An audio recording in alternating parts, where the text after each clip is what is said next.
बेच दिया सीरिया। जोलानी को याद है मुझे, शुरू में जब जोलानी पावर में आया तो भारत में जो यजीद के स्लीपर सेल्स हैं बड़े खुश हुए, अरे बहुत बढ़िया बशर अल असद। भाई बहुत बुरा था बशर अल असद, लेकिन कौन ज़्यादा बुरा है अगर ये देखना चाहिए आपको, तो आपको नज़र आता कि भाई जोलानी तो बर्बाद कर देगा। सोचिए बशर अल असद के ज़माने में इजराइल की हिम्मत नहीं हुई कि सीरिया के अंदर घुस जाए। फैक्ट है भाई, तुम्हारी नज़र में बशर अल असद BND था, हम कह रहे था, लेकिन इतनी हिम्मत नहीं थी इजराइल अमेरिका की कि सीरिया के अंदर घुस जाएं और अलग अलग इलाकों में कब्जा करें। मैंने आपको परसों बता दिया था कि जोलानी अमेरिका जाएगा, कहा यह जा रहा है कि इजराइल के अधिकारियों से मुलाकात करेगा। आप नहीं माने तो देखिए, आपको मतलब क्या कहें, एक झंड जिंदगी है फिर आपकी। ये देखिए रिपोर्ट है कि जोलानी ने UAE में इजराइल के अधिकारियों से मुलाकात की, UAE के भी अधिकारियों से मुलाकात की। मेन ये था कि इजराइल के अधिकारियों से मुलाकात की। और रिपोर्ट सबसे बड़ा धक्का आपको ये लगेगा कि ये जो जोलानी है राज़ी हो गया है अपना, जो कभी कुछ याद है मुझे, कुछ दिन पहले लोग कमेंट कर रहे थे, यार रज़ा भाई आप जोलानी के इतने विरोध में हो, जोलानी देखना एक दिन आज़ाद करवाएगा अपना गोलान हाइट। लो आओ, जोलानी ने गोलान हाइट दे दिया है इजराइल को कि भाई ले लो। उसके बदले ये मांगा है कुछ मांगा भी नहीं, गोलान हाइट दे दिया। सीरिया का गोलान हाइट जिसे बशर अल असद और पुरानी सरकार कह रही थी कब्जे वाला है, इजराइल ने कब्जा किया है। तुम्हारे मिट्टी के शेर, गधे के मूत, जोलानी ने ऐलान कर दिया, हाँ जी आप जी ले लो कोई बात नहीं। और इजराइल के साथ बात करते हुए कहा कि सीरिया के अंदर आप 3 बफर जोन बनाओ। वो बफर जोन भी सीरिया की ज़मीन पर, इजराइल और सीरिया का बॉर्डर नहीं, मतलब इसमें भी पूरी तरह से जोलानी ने सीरिया को बेच दिया। अब कैसे बेचा भाई, कुछ तो डील करी होगी साले ने कि भाई मैं आपको ये गोलान हाइट दे रहा हूँ, मैं आपको ये बफर जोन बनाने की परमिशन दे रहा हूँ, यहाँ चेक पॉइंट बनाओ, यहाँ पोस्ट बनाओ और 10 सालों के लिए राष्ट्रपति मुझे रहने दो। अमेरिका और इजराइल ऐसे ही डील करते हैं। वहीं इस जोलानी ने तस्वीर देखिए, सीरिया के अंदर अमेरिकी अधिकारियों से भी मुलाकात की है। ये अरब देशों में इंटरेस्टेड नहीं है साला, ये हराम सिर्फ अमेरिका और इजराइल के टॉप लेवल के अधिकारियों से लगातार मीटिंग्स कर रहा है। अब इसके बावजूद उम्मत को ये नज़र नहीं आ रहा, तो मैं कहूँगा यजीद का जो पर्दा आपकी आंखों पे पड़ा है उसको मैं अकेले तो नहीं हटा सकता। शिया से नफरत करते करते हम मुसलमान कहाँ तक आ गए कि हमें सच नज़र नहीं आता। भाई साहब, इसी जोलानी के मुल्क में, जोलानी के रहते हुए सीरिया के अंदर 6 मिलिट्री एरिया बना लिया है इजराइल ने, या यूं कहूं कि 6 फौजियों के अड्डे। अब आप कहेंगे सबूत, अरे इनकी तो लगाओ, ये देखो, ये हैं वो 6.6 जगह सीरिया में जहां इजराइल ने हाल फिलहाल में अपने सैन्य अड्डे बना लिए हैं। और करो भाई साहब, आपस में नफरत करो और दुश्मन को जीतने दो। वहीं नेतन्याहू पहुंच गया अमेरिका, कहा था आपसे 2 दिन पहले। देखिए नेतन्याहू अमेरिका पहुंचा है, ये उसके एक्सक्लूसिव तस्वीरें हैं जब वो ट्रंप से मिलने पहुंचा। ट्रंप ऐसे मिला इससे जैसे अमेरिका का यही राष्ट्रपति है, बल्कि पूरे यूरोप का यही प्रधानमंत्री है। भाई साहब ज़बरदस्त इज्जत दी गई, पूरा अमेरिका इनके कदमों में था। और ट्रंप को खुश करते हुए नेतन्याहू ने डोनाल्ड ट्रंप को नॉमिनेट कर दिया है नोबेल पीस प्राइज़ के लिए, और उस सफ़ेद सुअर को चाहिए यही था। बहरहाल इसके बाद क्लियर हो गया है कि अमेरिका इजराइल कुछ बड़ा प्लान कर रहे हैं, नेतन्याहू इसीलिए वहां पहुंचा भी है। नेतन्याहू और अमेरिका का प्लान है, अमेरिका इजराइल का प्लान है कि फिलिस्तीनियों को निकाला जाए कैसे भी। खुद ये बात बोली है नेतन्याहू ने ट्रंप के अधिकारियों के सामने कि गाज़ा जेल नहीं होना चाहिए, लोग इतने एबल होने चाहिए वहाँ के कि खुद ही चले जाएं, है ना। भाई वो उसकी ज़मीन है, उन लोगों की ज़मीन है, वो क्यों जाएंगे। बहरहाल नेतन्याहू ने ये कहा कि ऐसे हम देश तलाश कर रहे हैं जो गाज़ा के लोगों को ले ले, इसके बदले वो इनाम देंगे उसे ज़रूर। और नेतन्याहू ने कहा कि ऐसे बहुत सारे अब कंट्रीज़ हमारी नज़र में और हमारी बातचीत चल रही है। उधर सारी दुनिया में दो लोग मशहूर हैं कि वो हर बात सच बोलते हैं। पहला कोई और है, दूसरा है डोनाल्ड ट्रंप। मैं इसलिए हंस रहा हूँ कि बिना कुछ बोले आप समझ गए कि पहला झूठा कौन है दुनिया में।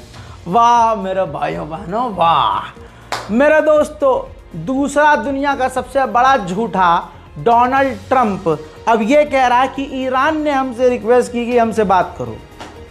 बताइए, अबे ईरान तो पहले से बात कर रहा था, तुमने जाल में फंसाकर हमला किया, और अब जब IAEA को भी ईरान ने बाहर निकाल दिया और तुम्हारे न्यूक्लियर डील ही नहीं करी अभी तक उसने, तुम रोते रहे कि सरेंडर कर दे ईरान, लेकिन ईरान ने वो नहीं किया।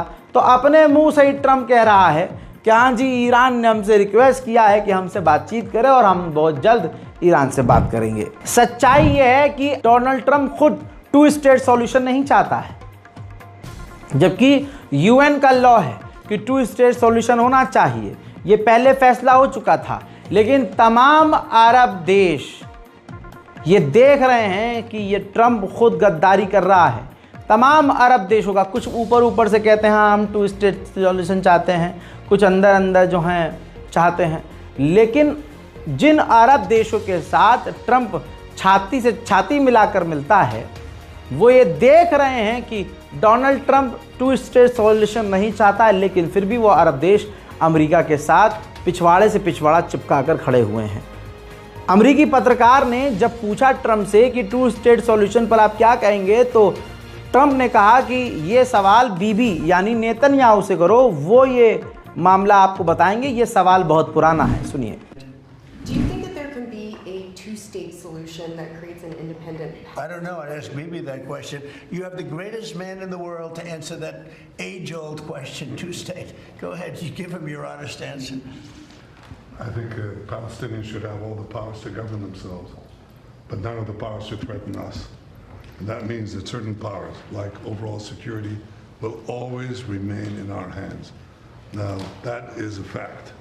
And no one in Israel will agree to anything else because... कितने मज़े वाली बात है, दो कुत्ते की तरह कुत्ते पिटे तीसरे इंसान से, और ये अपने ही घर के अंदर महफिल करके एक दूसरे की तारीफ कर रहे हैं। ट्रंप ने कहा कि हमें नेतन्याहू के साथ बड़ी कामयाबी मिली है, जैसा इनका B2 बॉम्बर पिट गया हर जगह, और कहा कि भाई आगे और बेहतरीन रिजल्ट आएंगे, और जो 12 डेज वॉर थी उसमें हमें बहुत बड़ी कामयाबी मिली है। सुनिए झटुल्ले को।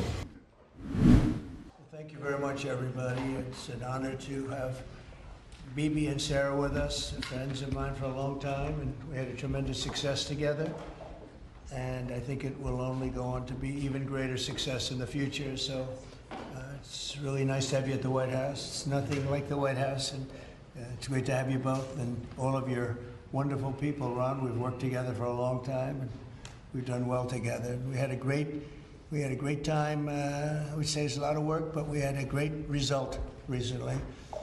And we're going to have a lot of great results, so it's great to have you. Thank you very much. इस दौरान ईरान की तारीफ भी की है ट्रंप ने कहा कि ईरानियों ने कहा कि हम आ रहे हैं, यानी हमला कर रहे हैं, और उन्होंने हमको बता दिया कि हम आ रहे हैं, किस समय आ रहे हैं, किस दिन आ रहे हैं, किस जगह आ रहे हैं, और उन्होंने मुझसे पूछा भी कि अगर आपको कोई और दिन चाहिए तो हम उस दिन आ जाएंगे। यहाँ पर ईरान के मैं सख्त खिलाफ हूँ। अबे ससुरो, तुम्हें हमला करना है तो बता के क्यों करना है यार। उसी की तारीफ ट्रंप ने की है कि भाई बता के हमला किया, हमें बहुत अच्छा लगा। अबे भाई सामने दुश्मन है, तुम्हारी खाला का लड़का थोड़ी ना था यार कि तुम्हारी मामी का बड़ा लड़का है, पूछ के चले जाते हैं। ये तो हुतियापंथी है ईरान की, वो मारे जा रहे हैं दबादब कि तुम्हारी ज़्यादा कैजुअलिटी हो, और तुम है सर मैं आई कम इन। अच्छा कहाँ पर कर दें आप बताइए। करना तो है ईरान को खुश करना है, ईरानियों को खुश करना है, ईगो सेटिस्फाई करना है, ईरान के लोगों को खुश करना है। ईरान के कहाँ करना है, यहाँ कर दें। अच्छा ट्रंप जी कोई बात नहीं, इधर कर दें, इधर। अच्छा ये छोटा, ये वाली मार, ये हमारे पास 20 मिसाइलें हैं, कौन सी मार रहे हैं? ट्रम्प जी, अरे गुड चॉइस। हबीबी ये वाली, ओके, बता के करेंगे। भाई ईरान की गवर्नमेंट से ये कहूँगा, यह बेवकूफ़ी बंद करो अपनी, बहुत बुरा हाल होगा। थोड़े समझदार बनिए। आप बहुत अच्छे लड़े, लेकिन इतने भी ट्रांसपेरेंट होने की ज़रूरत नहीं है। एक तस्वीर दिखा रहा हूँ, ये देखिए, ये वो तस्वीर है कि इसके बाद कोई तस्वीर नहीं ली गई 90 मिनट तक। डोनाल्ड ट्रंप, अमेरिका के वाइस प्रेसिडेंट, और नेतन्याहू ने बंद कमरे में 90 मिनट मीटिंग करी है। 90 मिनट्स मीटिंग की है। और उस मीटिंग में जाहिर सी बात है ईरान के ख़िलाफ़ प्लानिंग आगे की गई है, और ईरान के साथ आगे क्या करना है इसकी भी चर्चा आपस में की गई है। भाई साहब, अमरीकियों को दिन दहाड़े चू बनाया जा रहा है। पूरे अमेरिका पर नेतन्याहू का राज है, इजराइल का राज है। भाई ये आदमी नेतन्याहू पेंटागन तक पहुंचा, ये देखिए, वो भी अपनी पत्नी को लेकर। पेंटागन, अमेरिका के डिफेंस मिनिस्टर से भी वो मिला। और पेंटागन एक ऐसी संस्था है अमेरिका की सरकारी, जहां हर बड़े फैसले किए जाते हैं, सुरक्षा को लेकर, रक्षा को लेकर, हमलों को लेकर, डिफेंस को लेकर, वहां तक भी नेतन्याहू को ले जाया गया। इसके अलावा खबर यह है कि AI, आर्टिफिशियल इंटेलिजेंस को भी लेकर अमेरिका और इजराइल ने डील की है, और यही AI आगे चलकर पूरे दुनिया के लोगों के खिलाफ इस्तेमाल करके उनको मारने के लिए अमेरिका और इजराइल इस्तेमाल करेंगे, याद रखिएगा। लेबनान में इसी हरामजादे का सीज फायर है इसके हिसाब से, इजराइल के हिसाब से, लेकिन दुनिया की आंखों के सामने, पूरी दुनिया के सामने वो लेबनान में सीज फायर को तोड़ते हुए बम से सब कुछ उड़ा रहा है। ये तस्वीर खुद IDF ने जारी किया है, जिसमें एक साथ उसने कई जगह पर धमाके किए और लेबनान के कई एरिया को उड़ा दिया। सिर्फ इतना ही नहीं, 300 सैनिक इजराइल के, 300 फौजी इजराइल के लेबनान की सरजमीन पर कदम रखकर अंदर घुसते हैं, घुसपैठ करते हैं, तबाही मचाते हैं और फिर वापस आते हैं। यह है इजराइल का सीज फायर। इसके अलावा ये 2-3 वीडियो मेरे पास आई हैं, लेकिन आपको दिखा नहीं सकता। लेबनान में उसने आम लोगों के ऊपर बमबारी की, जिसमें लेबनान में 3 सिविलियंस मारे गए। सोचिए मिडिल ईस्ट के लिए, बस मिडिल ईस्ट के लिए कितना बड़ा खतरा ये इजराइल है। लेकिन जो खुद नरसंहार करता है वही दुनिया में कह रहा है कि हम मानवता के लिए लड़ रहे हैं। इसके अलावा ये देखिए, गाजा के बैत हनन के इलाके में इजराइल ने खौफनाक भयंकर बमबारी कर डाली है। अमेरिका ने $1.5 बिलियन के पैसे इन्वेस्ट करके इजराइल के अंदर हथियार खाने, अड्डे और कई तरह के मिलिट्री जोन को मजबूत किए हैं। यानी अगर इजराइल ना हो तो अमेरिका ना हो, और अमेरिका ना हो तो इजराइल ना हो। मानवता के खिलाफ अमेरिका और इजराइल हैं, ये अब दुनिया को पता चल चुका है। फिलिस्तीन की जो एनवॉय हैं ह्यूमन राइट की, उस पर ये देखिए, अमेरिका ने आधिकारिक तौर पर ऑफिशियली बैन लगा दिया है और इसकी जानकारी ट्वीट करके दी है। मेरे दोस्तों, एक कुत्ते ने बड़े कुत्ते से अपनी मोहब्बत दिखाते हुए कहा, यानी नेतन्याहू ने कहा कि मुझे और ट्रंप को लगता है कि हमें पहले अपनी ताकत दिखानी चाहिए, उसके बाद पीस डील करनी चाहिए, और हम ये बता देना चाहते हैं कि अब्राहम अकॉर्ड में बहुत देश आने वाले हैं और हम मिडिल ईस्ट एक नया बनाने वाले हैं। लीजिए, अब सऊदी अरब के अधिकारी ने भी कह दिया है कि इजराइल और सीरिया ने जो डील की है, ये एक दरवाज़ा होगा सऊदी अरब के लिए कि इसी दरवाजे से बिन सलमान भी इजराइल से हाथ मिला ले। कोई बात नहीं कि मोहम्मद बिन सलमान नहीं जोलानी से कहा हो कि पहले तुम घोड़ा बनो उसके आगे, इजराइल के आगे, उसके बाद जो है हम घोड़ा बनेंगे। कोई बात नहीं। इसके अलावा बात गज़ा की करें तो ये तस्वीर देखिए, गाज़ा में खौफनाक बमबारी अभी भी जारी है। ना आप पर फ़र्क पड़ रहा है, ना हम पर पड़ रहा है। मौज कट रही है। अरब में रोज़ बैली डांस हो रहा है, अय्याशी हो रही है। बिकनी पहन के लड़कियां जद्दा में घूम रही हैं। लेकिन सलाम हो आपकी हिम्मत को उम्मत मुस्लिमा, तब भी अरब की गवर्नमेंट को एक लफ्ज़ मुसलमान कहने को राज़ी नहीं है। ये हाल है।